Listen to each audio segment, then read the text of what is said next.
Hey y'all, welcome to the channel that brings you multidimensional content, which means that the readings are from a broad and expansive point of view and that they're not for a specific time but should resonate with you whenever you come across them. Um,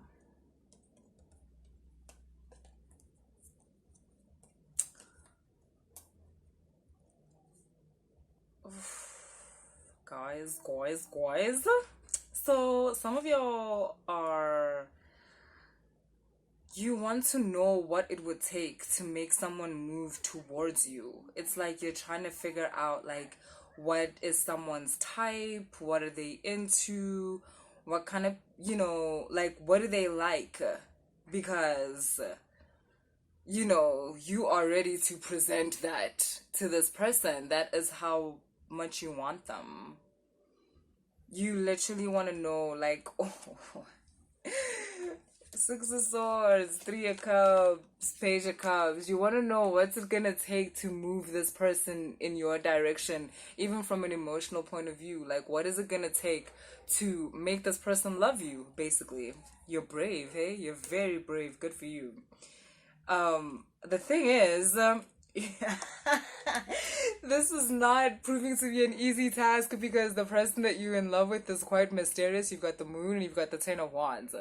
Like, you feel like this person is, they're different from all, like, the other people that you've dated, but, and it's weird, in a weird way, right? I watched this interview with Lily Rose Depp, and she says she feels like she's been in love with someone from the day she was born. Like, no face type of thing. But yeah, I feel like that's you. Like, there's a part of you that's like, this is not the typical person you date, but it's like you've been in love with someone, something from the day you were born, and this person, they fit that energetic like so much. It's such a match.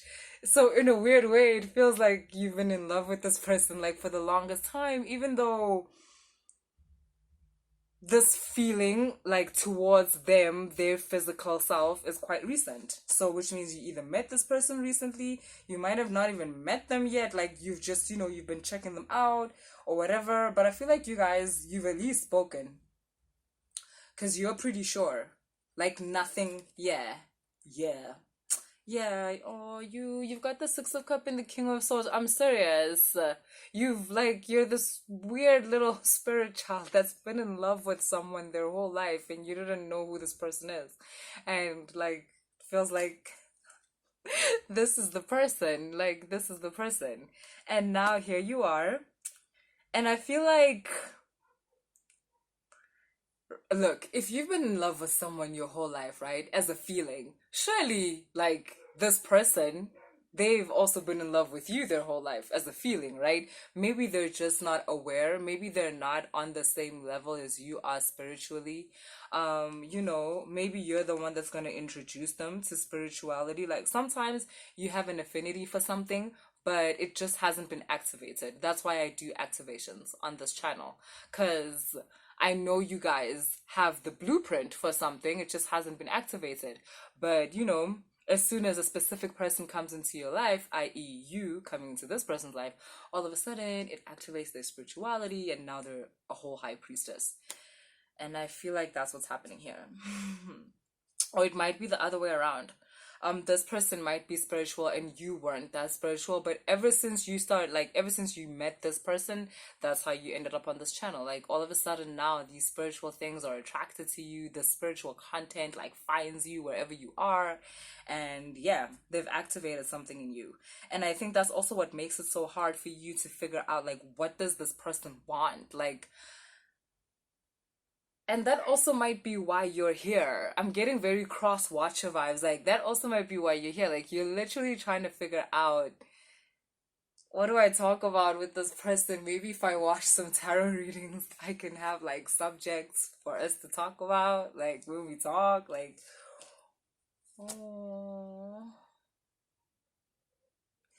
hmm. Yeah, love hasn't been that easy for you in the past. Let me just say that you got the Three of Swords and the Nine of Swords. You're very familiar with heartache, heartbreak. you're very familiar with narcissistic lovers and narcissistic relationships, not even blaming anyone. Like there were times when you were the narcissist. Like you're oh, it's about how you like you worked towards some kind of healing of that. There's a version of yourself that you portrayed in a relationship and you didn't like it.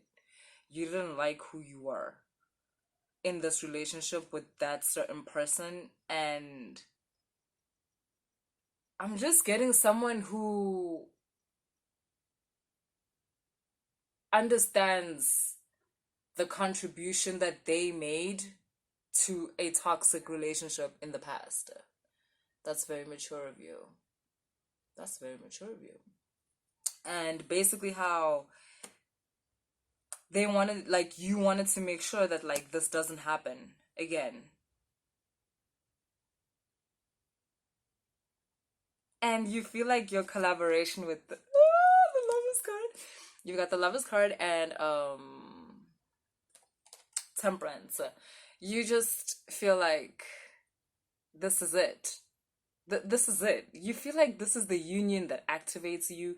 You feel like this is the union that magnifies a part of you that you've been trying to reach for so long, but you weren't able to. But for some reason, when you're close to this person or when you talk to this person, they're able to reach that part of you immediately. Like, it's like they know you from like another time, another life, something, something, you know? And I love this Temperance card because it tells me about, like, in this case with this Lovers card, it's about people that are pouring into each other. Like, yeah, you're a healed narcissist. Welcome, good for you. Like, ooh, y'all be making me emotional these days. Like, you guys, y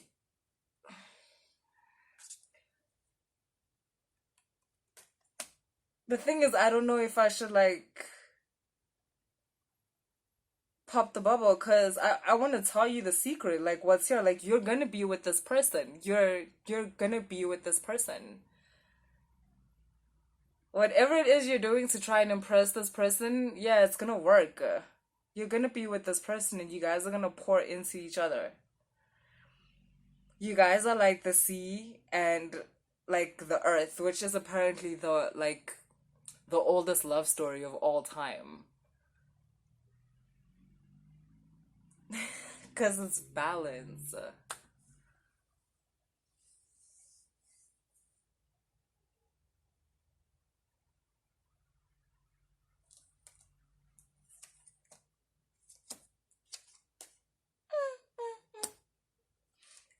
This actually feels a lot like the reading that I just did about new love. You've got the King of Cups and you've got the Nine of Cups. Like, yes, you guys are gonna pour into each other, but I don't know, I'm just feeling this overwhelming need from you specifically to, I don't know why, but you have this overwhelming need to just be there for this person, like in every way. I think also this person might remind you of, like, there's something about them that reminds you about,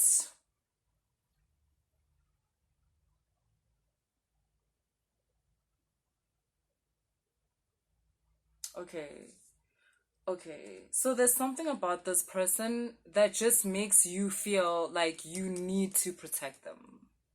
There's something about this person that makes you feel like you need to do good by them. Like, you have to.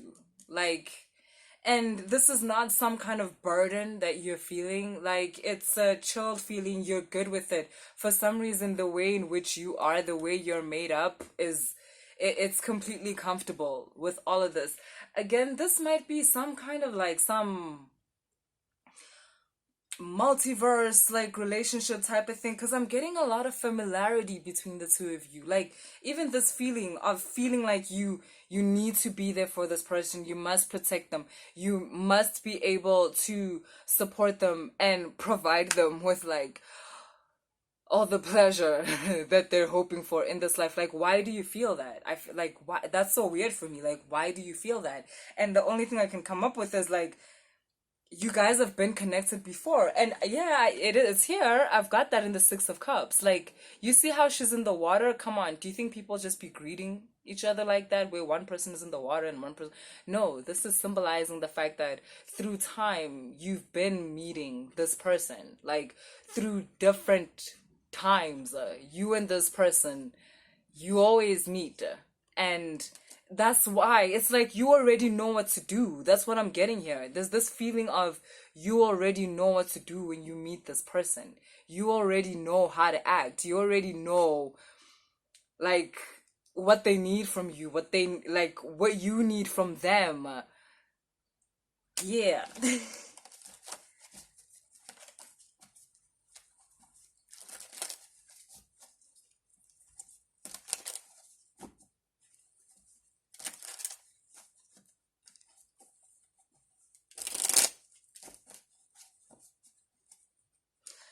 A lot of you are starting your twin flame journeys. Like, guys, we've been hearing the term twin flame forever. And yet, people would say twin flame, and then you hear the most toxic shit you've ever heard in your life.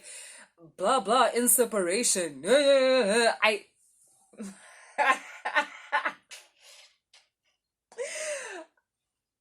I'm gonna let y'all finish. I'm gonna let y'all finish with them fake twin flame relationships. I'm gonna let y'all finish. Anyway, to everybody else, this is the twin flame journey that you've been waiting for, that you knew was real. You knew that karmic shit wasn't twin flame. You've always known that. You knew that like those toxic lovers that you had, where you were also reflecting a toxic lover, you knew that this is the arena. I'm here to learn, I'm here to play, I'm here to war, and I'm here to love, and I'm here to do whatever. But deep down inside, you knew this ain't no twin flame shit. Like, that desperate feeling you were feeling inside of you of, I can't lose you, I can't lose you, that doesn't make something twin flame. That just makes it desperate and toxic. Like, and it's okay. You know I'm not judging you. I feel like if you've been on this channel before, you know I don't have time to judge nobody. And if you haven't been on this channel and you're some kind of light worker or empath, then energetically, you know I'm not bringing you down. I ain't got time for that.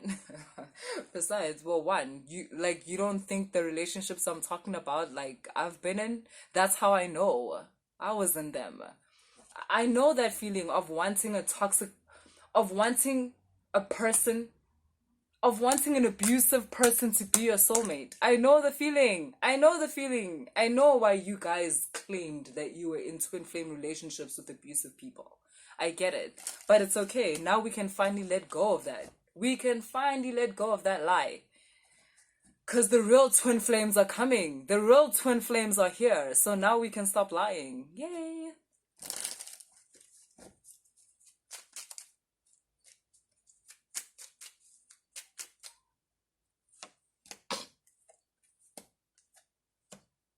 Okay, yeah, I just want you to know also, you guys, I want you to be prepared, because I'm serious. Your real twin flame is here. So your exes are about to come like by the dozens, because yeah, it's like, ooh, it's interesting because on certain levels, those people were your twin flames. Let me finish.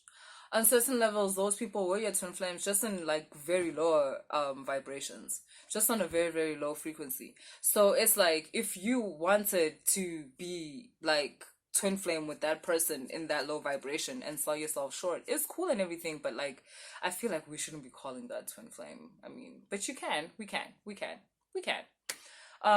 But just know that like your low vibrational twin flames are about to come out of the woodworks, and it's because this person is literally showing up. Like, I need y'all to be swatting.